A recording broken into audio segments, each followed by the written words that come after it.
fair, localized festival event style.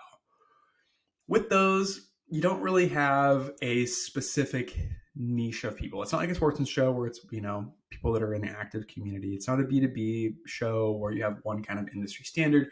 You have a bunch of different people with a bunch of different interests. So with those, I call it the 3-pillar marketing strategy. And with that, I wrote a blog on it. You'll have to look back at getfusionsolutions.com and look in our blog for that marketing strategy.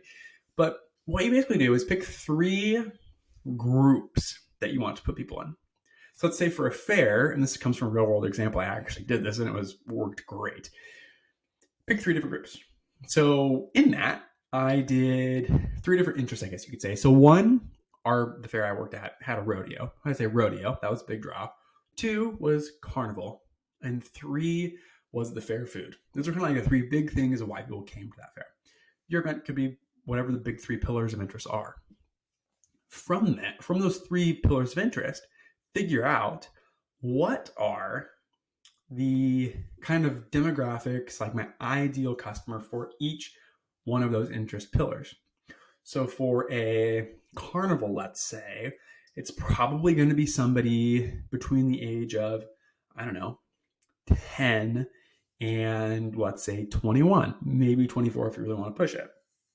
From there, where do they live? They're probably going to live within 20 or 30 miles of the event location. Boy or girl, probably doesn't matter. For the rodeo, 20, 30 miles, boys and girls, doesn't really matter. I would say probably between the age of 21 and 40. If you want to venture a little further, maybe go 45 to 50.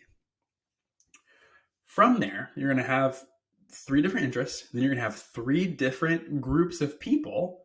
They're just going to create 3 to 6 different ads, just random graphics, I shouldn't say random, that are targeted to that specific customer.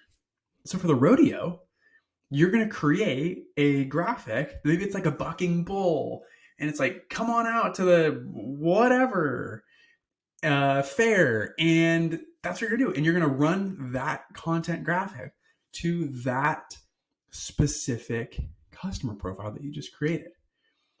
And that's what you're going to do. And you're going to want a couple different variations of graphics for each customer profile, but that's really the baseline. You just got to break that event up into, different specific categories, because just throwing a big wide net out is how you just get lost in the noise. But when you break it down, right, the riches are in the niches, and that's what you got to do.